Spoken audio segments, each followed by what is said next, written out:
Not all affairs are created equal. The psychology behind why women cheat versus why men cheat reveals something kind of shocking about identity, potential, and what we're really seeking when people step outside of their relationship. And what you're going to learn might change how you understand infidelity. So think about the last time that you might have felt invisible in life, in a relationship, like you were playing a role instead of being yourself. Or maybe you felt stuck, like the person you're with is somehow holding you back from who you could become. These feelings is actually where infidelity often begins. Not in the moment of temptation, but in these identity level crises. To really understand what's happening, we need to look beneath the surface. Think of infidelity as like an iceberg. The actual action of cheating, what we see, the affair itself, is at the top. And below the waterline, there are three different layers that we can explore. First, the psychological patterns, how women's and men's affairs are fundamentally different. Second, there's the spiritual element, what betrayal reveals about how we get disconnected from our own self, our own identity. And then lastly, the aftermath, how guilt manifests completely differently. So let's start by diving into what's driving these patterns. When women have affairs, it's usually something pretty specific. They describe feeling like they're disappearing, not in some dramatic existential way like they're going to die, but in the quiet erosion of who they are outside of being someone's partner or someone's mother or someone's support system. It's like outside of those identities, who am I?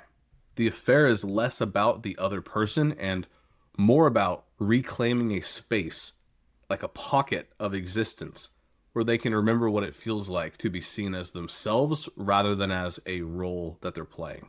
And it's not that they don't love their partner, sometimes it is. Quick disclaimer, there are some people that are just awful, narcissistic, manipulative, etc.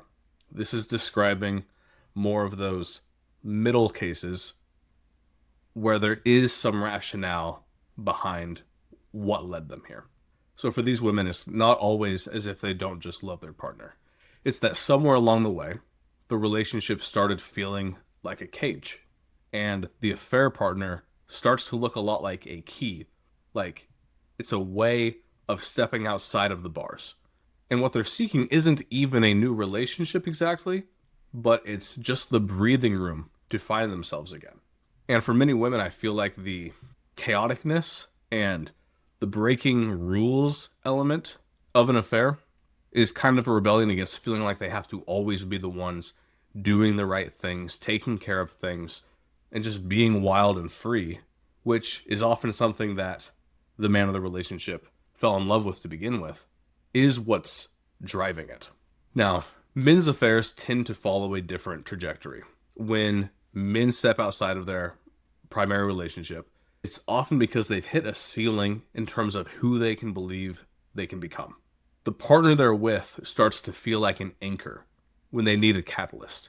They look at their life and they see a potential version of themselves, and that potential version of themselves feels increasingly out of reach.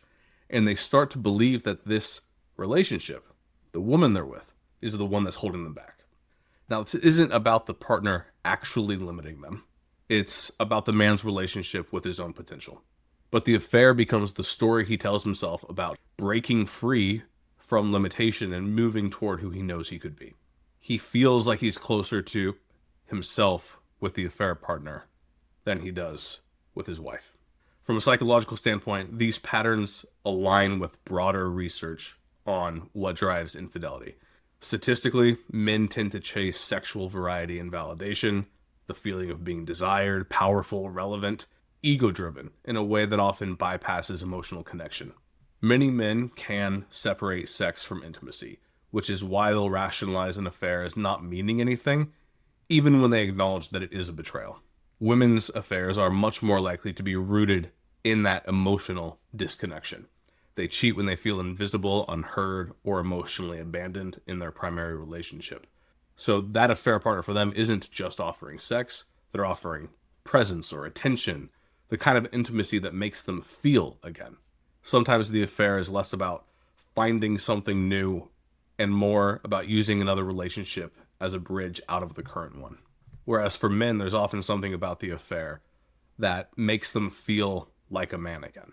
But if you go one layer deeper to the spiritual dimension, when men cheat, it often feels like a disconnection from their higher self, being so caught up in bodily desires and ego that they lose sight of values like integrity and commitment. It's shadow work that they're avoiding, wounds around inadequacy or fear of aging that surface as lust rather than being addressed directly. For women, infidelity can represent a longing for soul connection that feels absent in their primary relationship. And when that kind of sacred bond of marriage feels broken or ignored, they may seek that resonance elsewhere. Sometimes this shows up as a misguided attempt at empowerment or awakening, sort of like a false enlightenment, where they feel like they're stepping into freedom and authenticity and power when they're actually just destroying a relationship and bringing everyone down. And so then how does this manifest in terms of guilt afterward? These patterns aren't necessarily universal, but they definitely do cluster. Men tend to compartmentalize. Separating the physical act from the emotion behind it means that their guilt often centers on being caught or hurting their partner more than the betrayal itself. It will often come across as, I never meant for you to get hurt, instead of I never meant to do this, which can feel like, and sometimes often is, skirting the issue and feels like one of those fake apologies where, oh, I'm sorry that this is bothering you, instead of taking ownership of it. Again, they rationalize to protect their self-image, telling themselves it didn't mean anything, and that they're still fundamentally good people who made a mistake. Women will experience guilt as more of a penetrating emotional weight, because the affairs usually are rooted in more emotional intimacy, so the betrayal feels more complete, not just of trust, but of love itself. They imagine their partner's pain more vividly. That empathy tends to magnify the guilt. Often they turn it inward, letting it turn into shame. And so for men, this can turn into a deep spiritual alienation with their own values. There's restlessness, anger, projection, because they haven't acknowledged the full extent of what they've done. None of this is meant to excuse or justify infidelity, but understanding these patterns can help you see it as something more complex than just the tip of the iceberg. It's often a symptom of deeper disconnection from themselves, from their partner, from integrity, from their purpose, from their identity. And recognizing that opens up possibilities for healing rather than just assigning blame and moving on. And so from the perspective of how can this help me understand myself, go back through this video and understand what parts of you might need to heal. Or if you're trying to understand someone else, think through what parts of them were crying out for help, and they use this really stupid strategy to try to fix it. So to summarize, women's affairs are typically more about reclaiming an identity. Men's affairs are more about pursuing their potential. Both reflect disconnection from who they truly are. Guilt for men turns into compartmentalization, which turns into just alienation from themselves and becoming a lot more apathetic over time. For women, it becomes crushing and turns into shame.